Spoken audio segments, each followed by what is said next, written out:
to today's vlog. Welcome to my channel. If you are new here, I just recently found out that I am pregnant after 2 full rounds of IVF that included 4 transfers. So my 4th transfer was successful.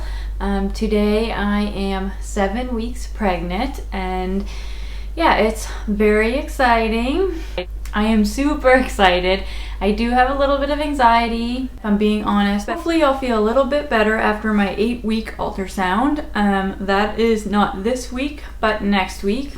So I'm excited, but a little bit nervous for that. So I feel like a lot of people that aren't in the IVF world are not understanding why I'm so nervous, or like why this 8-week ultrasound is so important to me. And the reason for that is because we all know that 1 in 4 women have a loss, miscarriage. And so the thing with IVF is that I am still taking 6 estrogen pills a day and doing my progesterone and oil shot injection every day. So I'm gonna go ahead and insert a bunch of those shots here. And I know it gets kind of old watching, but I want to be true to the journey. And I think people don't understand exactly how much goes into IVF, and they also don't understand that once you get pregnant, it's still a little bit different when you do IVF. I still have to do injections every day. So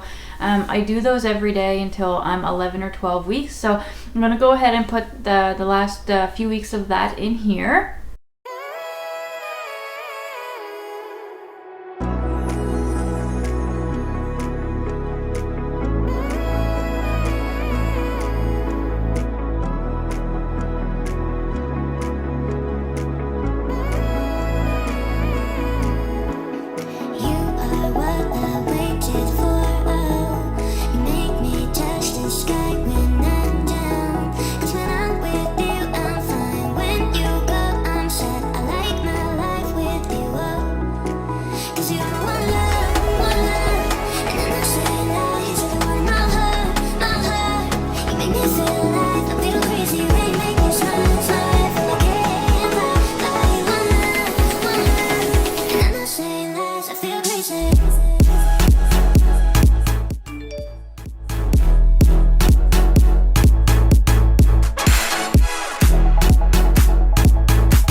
Alright, so that's a lot of shots on top of all the shots I've already done.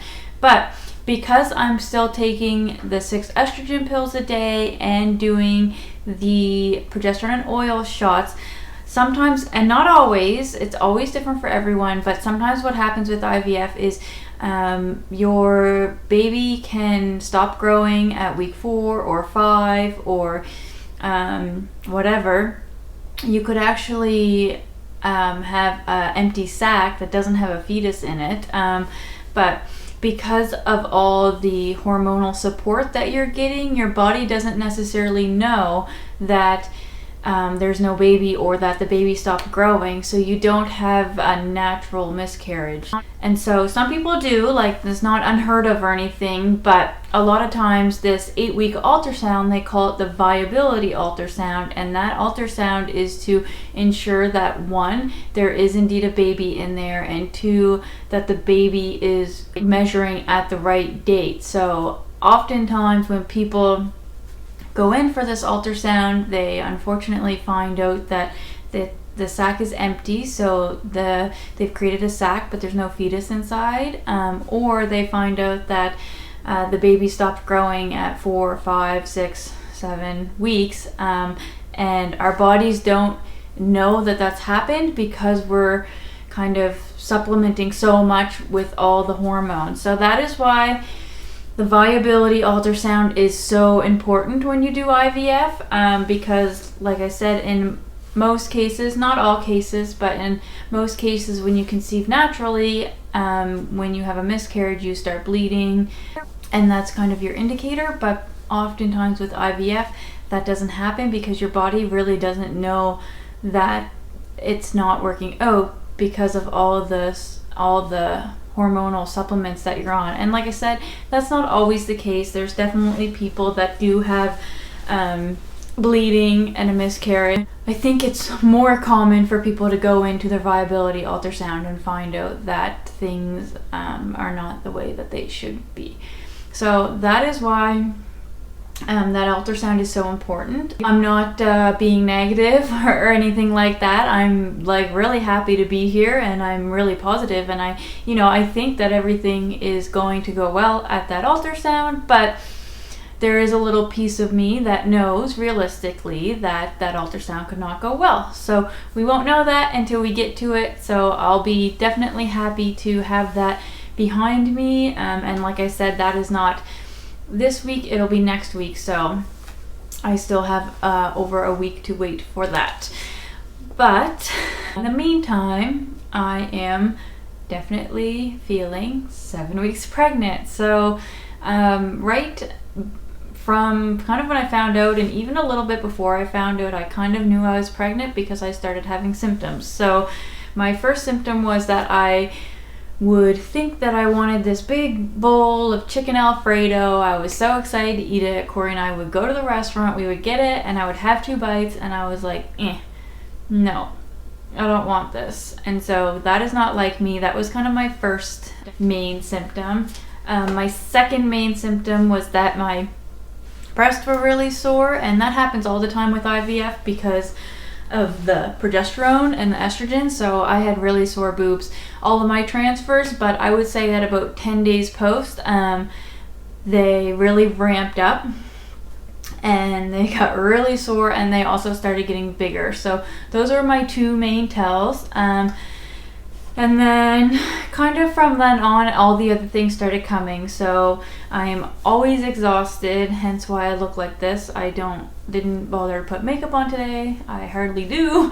And then very, very, very nauseous. So I am basically nauseous. Probably say I'm awake for 18 hours a day. I'm probably nauseous for 16 hours out of those 18. So I am always nauseous. I'm having a hard time eating. I'm having a hard time drinking water, like really all of the things. So I'm basically at this point kind of just force feeding myself a couple of times a day. I seem to be able to only like really be able to tolerate kind of carby stuff. So I'm eating like bagel for breakfast. I'm eating like some plain pasta. stuff like that. I try to at least have one meal a day that's like a full meal. So like today I had some fish, some homemade kind of potato wedges, and a whole bunch of green beans. I'm trying to still drink my smoothie every morning, and my smoothie has some spinach. I usually get like 3 handfuls of spinach, a banana, some strawberries, some almond milk, and I'll put a little bit of flaxseed or chia seeds and a little bit of rolled oats in there. So I'm trying to get that down every day. So that's like at least a serving of vegetables. And then, like I said, usually at supper time I try to get like a full meal. It doesn't always go that way, but I do my best. And at this point, anything that I can eat is better than eating nothing, because I honestly don't feel like eating anything because of my nausea. So that's kind of how I'm feeling. I'm not surprised. Last time I was pregnant, I felt this way. The only difference is last time I felt nauseous all the time, but I was also actually throwing up a lot. I haven't thrown up yet this time, which I guess is kind of nice. Last time I was pregnant with Calvin, I threw up every day for about 18 weeks. And so this time I'm just feeling really nauseous, but I haven't actually been throwing up. So that's good. I've been doing a lot of random gagging all the time. Corey's always laughing at me for gagging all the time. But yeah, you know, no major complaints. That's just kind of what I'm feeling. I'm so happy to be here, and if I have to feel like that, then I have to feel like that for a little bit. I'm totally okay with it. So yeah, feeling good. Haven't gained any weight yet. I don't really look pregnant, obviously, at 7 weeks. I am a little bit bloated. I'll show you guys if you want to see. It's like really just like I just ate a cheeseburger or something. But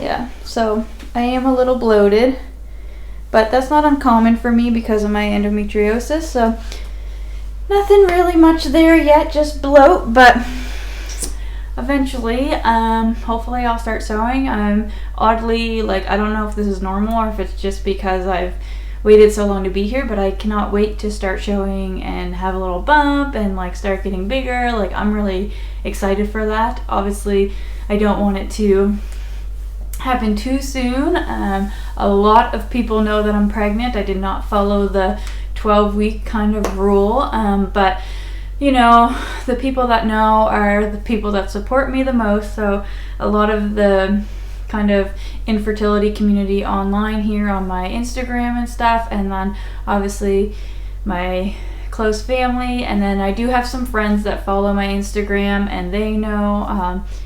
Yeah, some of my coworkers know, but not all of them. So anyways, it's kind of all over the place, but I'm fine with that. I'm really good, actually. So that's kind of where I'm at. I'm gonna keep it at that for now. So I will be sure to upload another video. I'll probably wait 2 weeks again, and I'll upload a video after my 8-week ultrasound, and just kind of let you guys know how that goes. If there's anything that you guys want to see or are curious about, feel free to comment below and I can definitely do a video on it. And yeah, if you've made it this far in the video, go ahead and give it a thumbs up and subscribe if you haven't.